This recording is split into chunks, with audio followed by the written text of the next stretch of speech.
Hi, I'm Lady Genevieve. I wanted to give a brief introduction and explanation of what this video is and why it exists. I was given an assignment for one of my classes to take one cinematic artist and analyze their overall body of work. 4 to 6 pages, double-spaced, MLA format, the usual. My natural response to this prompt was, work smarter, not harder. Why would I pick any other artist except for Zack Snyder when I already gave myself the assignment a year ago to go back and rewatch his entire filmography, take detailed notes? Also, I could make my video essay, The Women of Zack Snyder's Filmography. Once I sent the paper to my instructor for early feedback, they did not have any notes for me.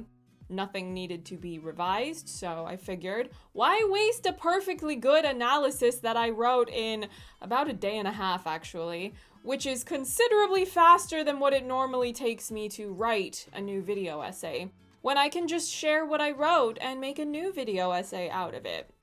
Full disclosure here, and why I'm doing this intro, if you've already seen my video essay on the women of Zack Snyder's filmography and you decide to watch this, you will see some overlap in certain parts of the analysis, but I did expand into other areas of his work as well, and overall it was just a decent learning experience for me as a writer.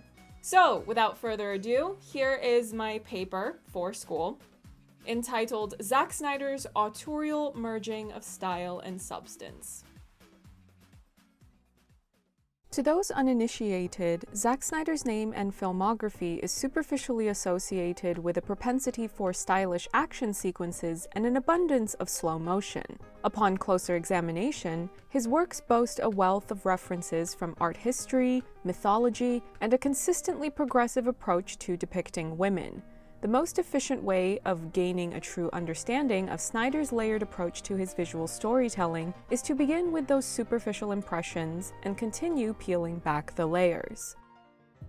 The associations of Zack Snyder with slow motion largely originated with 300. The film's narrative follows Leonidas, the king of Sparta, as he leads 300 Spartan warriors into a battle against the Persian god king Xerxes and his army of over 300,000 soldiers. When Leonidas and his men first leave Sparta, there is an extended sequence of them walking in slow motion. This emphasis on slow motion is further displayed in an action scene in which Spartan soldiers move in and out of slow motion as they brutally dominate their opponents. In the opening of Snyder's follow-up film, Watchmen, an opening credits sequence plays through a montage of events explaining the history of the original Minutemen team, with many of those events shown in slow motion. One of the original Minutemen, named the Comedian, is murdered by an unidentified assailant after a fight that flows in and out of slow motion in a manner similar to the 300 Spartan fight. IGN even published an article claiming that approximately 24 minutes and 7 seconds of Zack Snyder's Justice League was in slow motion, equating to roughly 10% of the film's overall runtime. This career-long use of slow motion offers more than aesthetically stylish action. Snyder's slow motion serves as a springboard for multi-dimensional visual artistry. The aforementioned 300 slow motion also introduced audiences to Snyder's affinity for the human form. In an interview with Netflix Geeked, Snyder spoke about his affinity for the Golden Age bodybuilders back in the 1980s, and further joked that male actors he hires for films should expect to get in shape because at some point they will be asked to take their shirt off. In the 80s, I was really obsessed with I was a bodybuilding fan, I trained a lot, and a lot of the actors I've kind of cast in my movies, I've done physical transformations to get them in shape. If you're a male actor and you're gonna be in my movie, I think you're pretty sure that I'm gonna be well, you better hit the gym because you're gonna take your shirt off at some point in the movie and it better not disappoint. I think it just comes from my love of the golden age bodybuilders like Frank Zane or Serge Nubret, who's basically my favorite bodybuilder. Schwarzenegger, of course, Franco Columbo, those guys. But it has influenced the movies in a huge way. Look at 300 and Superman, Manhattan. My point exactly.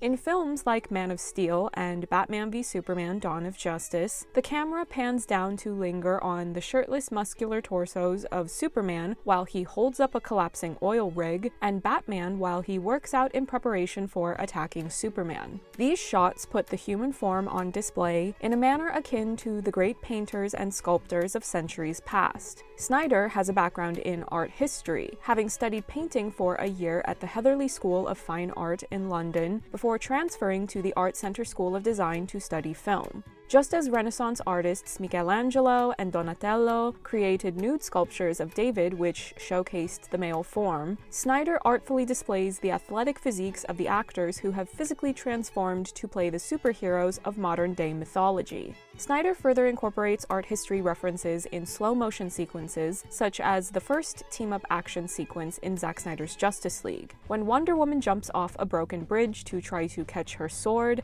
everything and everyone slows down so the viewer can follow the Flash as he moves with superhuman speed to run down the side of the building's interior until he reaches the sword and gently taps it with one pointed finger to nudge it back into Diana's open hand. This pointing finger sequence happening high above the ground bears a striking resemblance to Michelangelo's famous painting, The Creation of Adam. Snyder was also the first director to bring a live-action Wonder Woman to the big screen, as all other adaptations of the famous comic book character had either been on television or in the animation medium. Though Wonder Woman was already one of the most famous female heroes in entertainment media, Snyder has consistently empowered his female leads across his body of work. In his first feature film, Dawn of the Dead, the protagonist is a nurse named Anna. Anna is a round character who displays a varied set of traits that occasionally contradict one another depending on the circumstances. On one occasion, she efficiently kills a woman after she dies and comes back to life as a zombie by stabbing her through the head with a sharp tool. Shortly after this, she argues in favor of allowing a man to live despite his being bitten, since she finds the idea of his execution needlessly cruel when he has yet to transform into a zombie. The physical capabilities of Snyder's leading female characters is never their sole strength. These women are also nuanced with their intelligence, heart, and strength of personal character. Snyder has repeatedly fixated on mothers in his works. In films like Sucker Punch and Army of the Dead, the loss of one's mother is a significant driving force for the lead characters. In 300, the camera lingers on Leonidas' mother as she despairs at watching her son be taken away to undergo the rigorous training doctrine of Spartan culture. Though she isn't seen again, the choice to give her any amount of focus sets a career-long precedent of mothers being a focal point of Snyder's stories. In the original source material, Leonidas' wife and queen, Gorgo, was only shown briefly in passing. In the film, Gorgo is presented as being a partner to Leonidas despite not joining him on the battlefield. She must stay behind in Sparta, where she looks after their son, and lobbies in the predominantly male political spaces of Spartan society to try to get more soldiers sent to help Leonidas and his men in battle. This level of nuance for a maternal leading woman in a male-dominated political action film remains a rarity in Hollywood.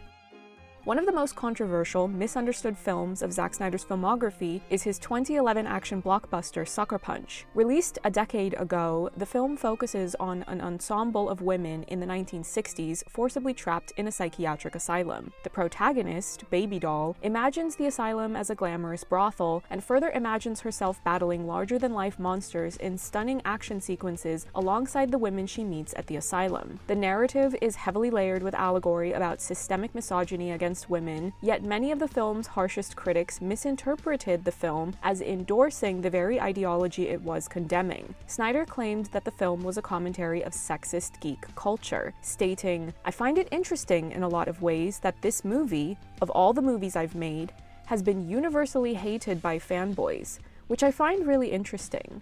It's like a fanboy indictment in some ways. They can't have fun with the geek culture sexual hang-ups." Sucker Punch directly confronted the objectification and physical and sexual violence that women are frequently subjected to by men. An orderly at the asylum, Blue Jones, is the main vehicle for this social commentary. As an antagonist, he is violent against many of the women in the story, murders one when she reveals an escape plan, and even attempts to sexually assault Baby Doll after she is lobotomized. Snyder's understanding of rape culture and the threat it poses to women in particular is evident from almost the very beginning of his career as as a feature film director. In 300, an antagonist named Theron coerces Gorgo into having sex with him when she is desperate for an ally in her attempts to lobby for Leonidas. In Watchmen, the comedian physically assaults his colleague, Silk Spectre, when she rejects his sexual advances and attempts to rape her.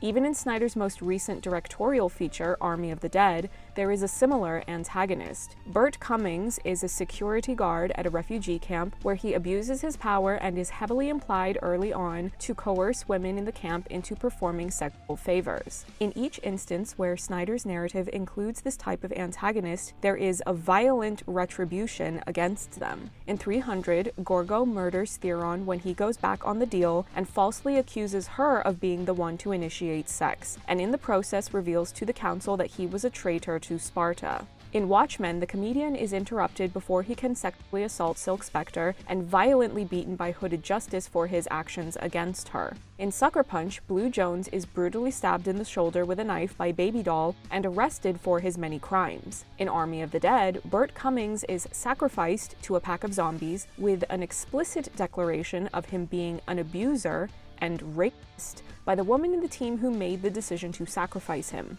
Snyder's filmography is ripe with an unwavering condemnation of men who abuse women.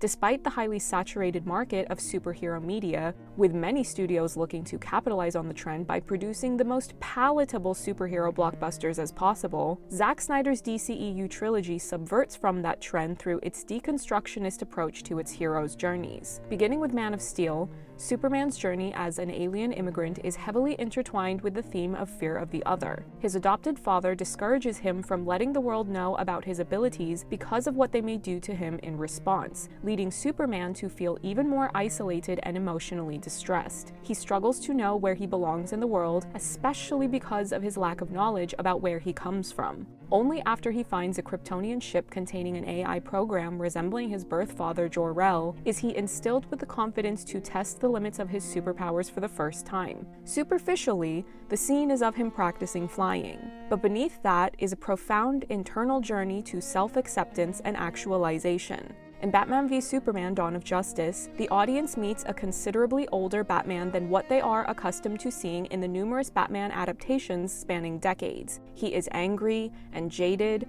with festering psychological traumas stemming from not only the murder of his parents, but the many years of fighting as a vigilante hero whose adopted son was murdered by the Joker. He is unknowingly manipulated by Lex Luthor into going after Superman, whom he blames for the deaths of many who died during General Zod's attacks in Man of Steel. In a conversation with his butler Alfred, Bruce Wayne states about Superman, "He has the power to wipe out the entire human race, and if we believe there's even a 1% chance that he is our enemy, we have to take it as an absolute certainty. And we have to destroy him." This line demonstrates how Bruce's hatred for Superman is an allegory for American xenophobia. Snyder stated during a Vero Watch Party livestream for the film that this particular line was inspired by Dick Cheney, an infamous warmongering politician during the post-9/11 era. Bruce Wayne's realization that Superman is a man with a mother and a lover who care for him are what force him to realize he has become a destructive force akin to the man who murdered his parents. While superheroes are often presented as the force of good in a binary battle of good versus evil in simplistic blockbusters, Snyder's deconstructionist approach to Batman allows for a deeper exploration of the character flaws that can derail the moral goodness of a person before ultimately giving the character a path back to redemption. While Zack Snyder remains a widely discussed and debated filmmaker among film critics, his commitment to delivering visually spectacular action sequences and muscle-bound leading actors all but guarantees a populist appeal to many in the casual movie-going masses. However, it is Snyder's unflinching commitment to empowering women and the heavy use of allegory to address dense socio-political issues which secures his most devoted audience.